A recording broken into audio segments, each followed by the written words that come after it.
Hi, everyone, and welcome to the presentation From Me to We, Advancing Women in the Profession. My name is Alexis Kanda-Olmstead, and I serve as the Director of Advancement Talent Management at Dartmouth College. I've been here for a couple of years, and prior to that, I worked at Colorado State University in a bunch of different capacities, including advancement, but also student affairs and academic affairs. Good afternoon. I'm Amy Bronson. I'm the Associate Vice President for Strategic Talent Management and Advancement Resources at Boston University, where I have been 10 years. And prior to that, I was at Boston College and Harvard Law School, and I began my career in development and fundraising. And I'm delighted to be here today to share this presentation with you. To get us started, let me share what we're going to be going over today with the agenda. We're going to start off with exploring the status of women in advancement. What does the research tell us, and what have we seen as talent management professionals? Then we're going to walk you through the Amplify Women and Gender Initiative. We'll give you an overview of the program's purpose, the design, and the outcomes. After that, we're going to talk about applied learning, which is really important. These are the lessons we got from the program that you can apply to your work, either as a woman in advancement, as a manager, or as an ally of women. And to close things off, we will focus on amplifying you, where you can we'll share what you can personally do to advance your own career. So let's talk a little bit about the status of women in advancement. Even in our profession, which is dominated by women, men are more likely to hold leadership positions, make more money, and have higher status than women. So here's a few statistics. The Association of Fundraising Professionals in a recent survey show 70% of the profession is female, but 4 out of 5 senior fundraising positions are held by men. Similarly, at case institutions, only 26% are headed by female chief advancement officers. And that's among case 50 institutions, which are the big institutions that are raising significant money. We have a huge difference, a 10% difference in salaries between male and female fundraisers. The average amount, the difference is $15,000 to $20,000 per year. So think about that over the course of a career. That's hundreds of thousands of dollars. So that's a very significant difference. And then there's other gender dynamics at play right now. So outside of the larger statistics, day-to-day dynamics show up individually, such as speaking up during meetings. Women tend not to do that much, or not applying for jobs or stretch roles, or giving formal presentations, hesitating there. And we all know when we get praised, we're often deflecting it instead of just saying thank you and acknowledging it. The organizational changes are there too. We've been interrupted or talked over at meetings. We hear this from so many women. Do we feel confident when we meet with leadership? Do we believe we really have the seat at the table? And I will tell you myself, even recently have been mistaken as a support staff member instead of a leader in the organization. And of course, thinking about sexual harassment that has been ongoing. So if we step back and look at these dynamics, they're really about power, specifically who has power and who doesn't. Gender is tied to power, privilege, and oppression in our society. And this shows up in our organization. So because of this, and for many other reasons, we created the Amplify Women and Gender Initiative. I'm going to turn it over now to Alexis, who's going to introduce the program and share how it addresses these challenges. Thanks so much, Amy. I want to emphasize here that while we're going to talk about Amplify, this isn't a program that we expect people to replicate elsewhere. We want you to understand what the program is about, but we more than anything want to bring the learnings that we took away from the program from working with women in our district and case women to help you improve your practice as a manager or supervisor, your work as an ally, and then especially if you identify as a woman, your work as a professional. So Amplify, the name for the program is inspired by a term coined by women who were working in the White House under the Obama administration. And the term is amplification. And what the women were finding was happening during their meetings is that they were often being talked over, or their ideas weren't being taken as seriously. And so they started this practice of intentionally repeating what each other would say during a meeting and giving credit to the woman who said it. And this became something of somewhat of a viral concept within women's communities. And we chose to take that word and use it for the program. And then with the racial justice, efforts that were happening over the summer and into our current day, we've seen a lot of the use of the word amplify. And it's really about taking voices that have been discounted and centering our work around those people, and also and refusing to be silenced anymore. And so that's kind of the inspiration behind the name Amplify. High level overview, it's an 8-week program. We met once a week on Fridays for an hour and a half. We had 9 case D1 institutions participate. There were 13 women who went through an application and selection and training process to serve as leads on their campus or at their institution. And we had more than 70 participants. So you can see in terms of the years in advancement, primarily we had entry-level women with 0 to 5 years of experience, or maybe they were career transfers, 0 to 5 years. And it got, markedly smaller as the years of experience increased. And then you can see we had a lot in the fundraising field, followed closely by advancement services. So Amplify is different from most developmental programs in that it was designed in a way to be effective at creating change. This is not just a personal development experience. This is an organizational intervention. And so to do that, we had to really think strategically and holistically about the program. It's not a 1 or 2 day women's leadership conference. The inherent challenge of that is that you leave your place of work, you're having these beautiful conversations with strangers and having these great epiphanies that are really hard to translate back to your organization. So we made sure it was a place-based experience. We also made it a really rigorous experience. This wasn't something where you could check your phone and participate. It was very much an interactive experience. It was treated as almost like a course with quite a bit of experiential learning built into that. So we started off with this selection and training of the Amplify leads. They had a 2-day retreat and 4 hours, I should say, in subsequent weeks after that training to learn how to use the online platform of Zoom. When the program was in full tilt, we had large group presentation with all 80 women for 45 minutes. And then after that, those groups went to their campus-based small groups. And those were facilitated by the leads who had pretty, I think, descriptive and supportive agendas to follow or not follow. And that was another unique element of the program. We didn't assume that we knew the answer or the truth for what gender equity would look like writ large across all of these very diverse institutions. We gave the tools, and then we really put the women in the driver's seat in terms of how they wanted to use those tools and what they wanted to use them for. We asked the women to involve their supervisors, but this was by invite only because those relationships, we hope, are very productive and healthy, but they may not be. But we built in touch bases that were directed by the participant. And then we had an ally and partner event at the end so that we could share some of our learnings, which we'll share with you. And then ongoing assessment. So our intention is to build the program and for it to be successful. And so we had an independent research team conduct research and evaluate the program, and we'll share some of those outcomes a little bit later in the program. So this gives you an overview of the sessions. There were 8 of them. The first 3 focus on individual development, personal development.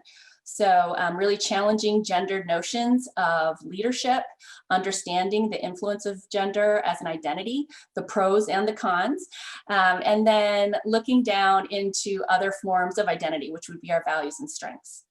The fourth and fifth sessions, or the second part of the program, was really focusing on leadership development, and that's with action and resilience. So cracking the confidence code was about taking small sustained action, and then resilience, which is necessary to kind of reinvest in that emotional bank account that gets depleted when you are a person with a marginalized or minoritized identity. And then the final 3 sessions were about organizational change. Building inclusive organizations, sustaining a movement. If you're curious to see what some of the PowerPoints included, we are happy to share those with you. You can go onto the Amplify Women website, and if you click on the online and enter in the Amplify 2020, that's our password, you can see the portal that has all of the materials that our participants were able to see, as well as handouts.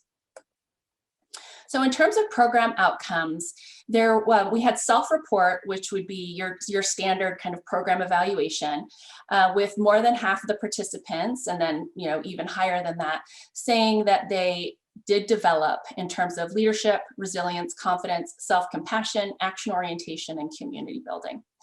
Our research team didn't find significant quantitative changes, statistically significant change in things like imposter syndrome. That was one of our measures, stereotype, threat.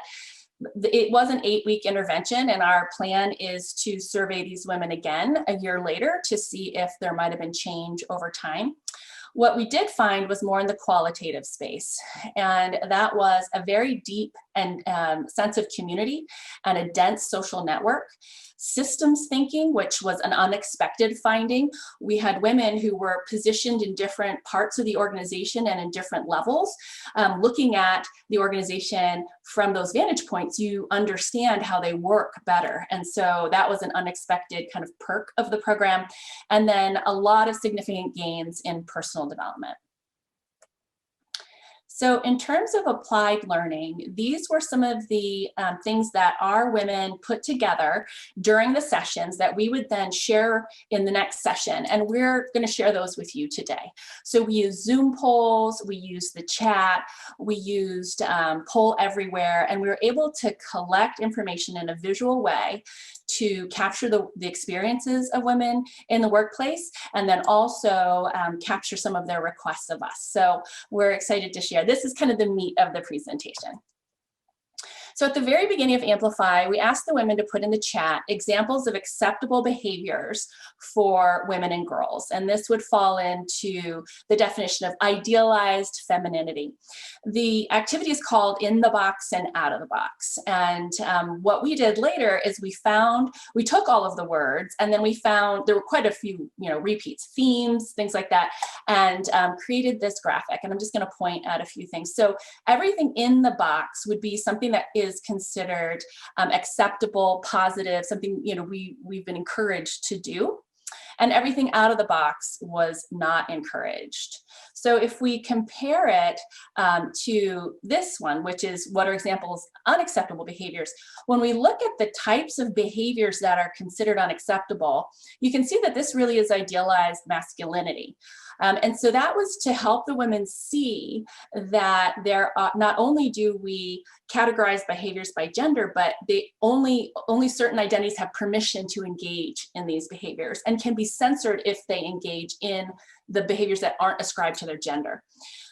Now, we kind of know this, but when we think about how we define leaders, when we think about how we defined excellent performance and those sorts of things, these words on the exterior, which are unacceptable in our society from an ideal place for women, really align with those of leader and professional, et cetera. So it's interesting to just understand some of the boundaries that we might be bumping up against at work that are invisible but very real.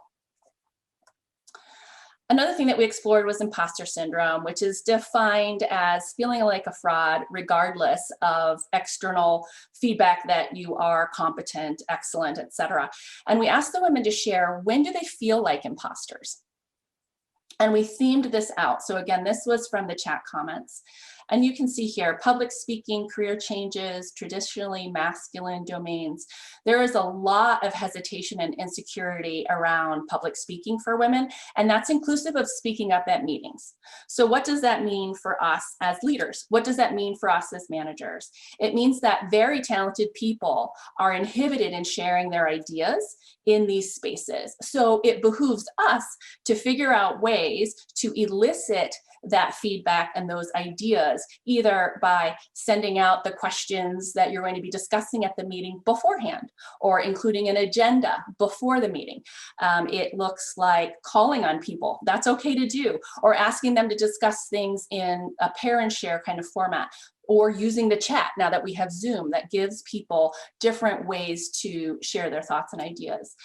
Looking at career changes, I was actually surprised at how much hesitation there is around applying for jobs, around all of the things related to career changes.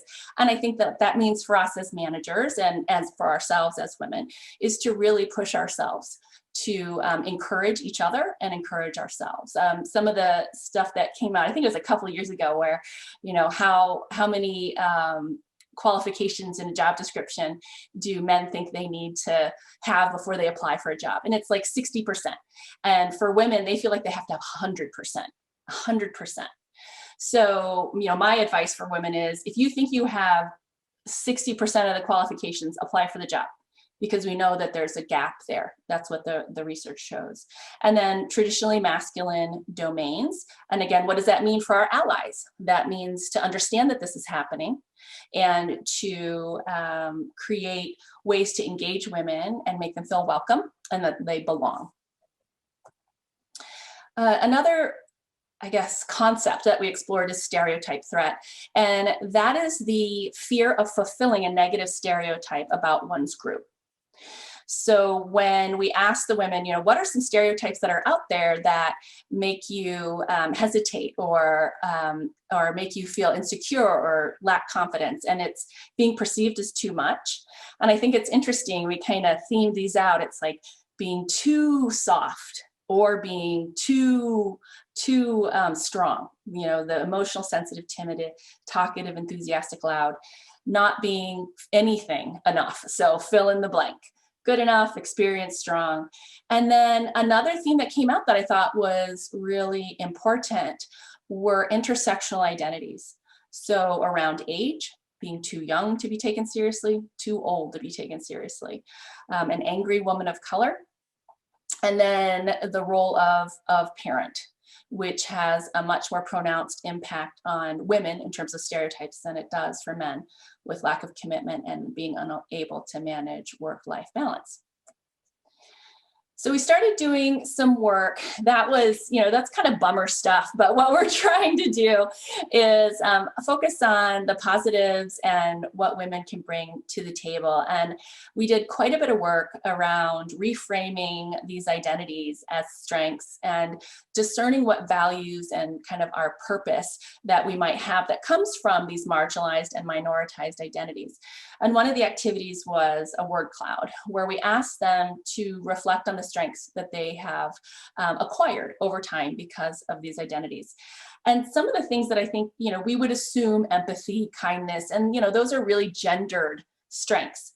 But I liked things like humor. And that seemed to be, you know, just to have a sense of humor, because there's just so much nonsense. And so really just trying to find the funny in it.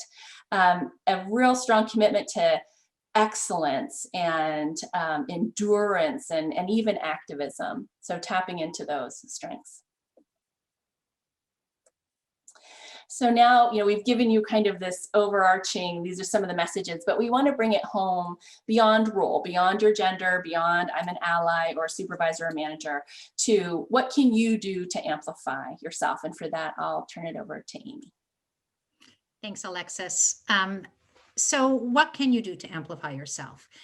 I've worked with well over 1,000 women in my time in development over the course of my career. And something that's really important to remember is you own your own career. You are in charge. You can't wait for somebody to come tap you on the shoulder or tell you you should apply for a job. You need to own it. You need to give yourself permission to be bold and control the career. We also need to support each other. We need to sponsor other women. We have to be cheerleaders for each other. We have to look out for each other instead of competing and sometimes sabotaging. And we've seen that. If we are going to take the power, we need to work together to do so. And we need to question authority. We have to develop that courage. Alexis mentioned the confident continuum. You can start small if you need to and take on smaller issues and work your way up. And we know it can be scary, but you need to be an advocate with a firm voice. And this is so important, again, if you're going to develop. I think the third one is really important. It's been especially important, I think, during this time of COVID. Alexis didn't mention this, but this was supposed to be a live program with a virtual element, and we went 100% virtual very quickly. But it's a space to reflect and take a breath. We are all doing too much, but we need to find ways, not just say we're going to do it, but schedule some time to journal. We did this a lot during the program. Meditate, take a walk. I know I've been doing that. It's so helpful. You have to have time to do the inner work, and you won't have time to do the inner work unless you know it's important and you make the time. And thus you need to nurture and take care of yourself. I still have to remind myself to treat myself the way that I treat other people, with the care, the patience, the understanding, to put myself first. We tend to put others first and think we're not as deserving, but we need to silence that inner critic and shut the noise out and take care of ourselves, because we won't be able to do anything else if we don't. You need to stretch yourself. You have to be comfortable with getting uncomfortable. I learned to scuba dive when I was over 50. I wish I had done it earlier. And yes, there were some scary moments, but I'm so glad I did. And we all have that. I wish I could. Again, I think it's very possible if you believe and you push yourself that little bit, and you can take on the fear a little bit. And then sustaining a community of support. That's always important. It's been especially important this year with so many things going on. But that means being proactive in reaching out, being a giver in your community. And I think it's like supporting each other and sponsoring women. We need to be proactive in that and make sure we're making those connections and we're championing each other. And then the last one is how you position your work. You need to know why you're important to your organization, and you need to make sure you understand what that impact is, and make sure you are showing others. So I often tell people you need to start a kudos file. It can be a real file or on your computer. Think of all the things that you're doing, and then tie them into the bottom line or the other important KPIs and goals of the organization. And don't be afraid to broadcast. You need to learn how to share that. And I think that's especially important for us as women, because I think we wait for other people to point that out to us. Your accomplishments are of real value, and you need to let people know that, especially if they're not aware. And again, going back to owning your career, it's a great way for you to advance if you really take it on and own it yourself. And so I'm going to turn it back over to Alexis to share some final thoughts. Thanks, Amy. So I wanted to close with some other word clouds, and we created these during the Ally and Partner event, and I think they're really powerful for those of you who identify as such. We asked the women to put in the chat what allies can do to support women in advancement and at work in general, and the word that came up over and over again was listen. It was to listen. And I would say to do that, you'll have to invite dialogue and ask questions, but to listen to women's voices. That was my takeaway from that. The other question was, what should organizations do to support women? And what I see here is women leadership positions. That's what happened. We teach and amplify that leadership happens at all levels. It's a relationship, it's a process.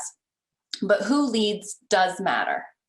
We can't help but bring our identities to work and into our leadership. And the identities of women are different than the identities of men. The lived experience, the demands, and the gifts and the challenges. And so if we're trying to battle systemic issues that take place at the organizational level, we need to have people with those experiences not only at the table, but leading the conversation. And that's what we're hoping to see a program like Amplify will help to facilitate. So for continued learning and development, there are a few books that we would recommend to you. Lead from the Outside is actually written by Stacey Abrams. And that is a book, it was originally called Minority Leader, and it's her take on leading within a system of power where you are by definition not as powerful because of your identities. And it does look different than it does for people with more privileged identities. Playing Big is my go-to women's development book. It tackles a lot of the things that we talked about today, but in a more one-on-one conversational manner. There's even a program that's affiliated with it. That's by Tara Moore. And then Feminist Fight Club is actually a really funny, kind of tongue-in-cheek take on tips and tricks and perspectives about surviving and thriving in a workplace that just wasn't set up with women in mind. Women entered the workforce, for the first time during World War II, and then kind of were sent packing and emerged again in the 70s. But the world of work has existed for a very long period of time, and we are now re-envisioning and retrofitting it so that it works for and not against women's identities and people of color's identities and people with disabilities identities, so that it works for all of us. There is an incredible turnkey self-training that you can do in groups called 50 Ways to Fight Bias. It's by leanin.org. You can download the PowerPoint and engage in conversation. It's research-based. Some of my favorite statistics come from that. One of them being how more likely are women to leave the workforce to focus on their family. And there is essentially no difference between men and women in terms of their intent to leave. So what that says to me is if women are leaving, there are systems and policies in place that are forcing them to leave if their intention is not to leave. And then in terms of negotiation, which is something we hear a lot of as a need for women, there is a free Work Smart and Start Smart salary negotiation course that you can take through the Association of American University Women. So I highly encourage you to check out these resources and more. And then in closing, we wanted to share a quote from a participant. We couldn't have any here on the call, but really this one seems to capture that it's about collective power. And to quote Stacey Abrams, we can't keep waiting. We have to come in and do the work ourselves. And I think that in these communities of women who are learning the same concepts, developing shared language and models, and sustaining themselves over time, that's the kind of change that we will see. I'm really pleased to share that all of the groups continued to meet after the program ended in June, and many of them are still meeting. So thank you so much for your time today. This is our email addresses if you want to reach out to us directly, and we'll also be available to visit with you through the chat. Thank you.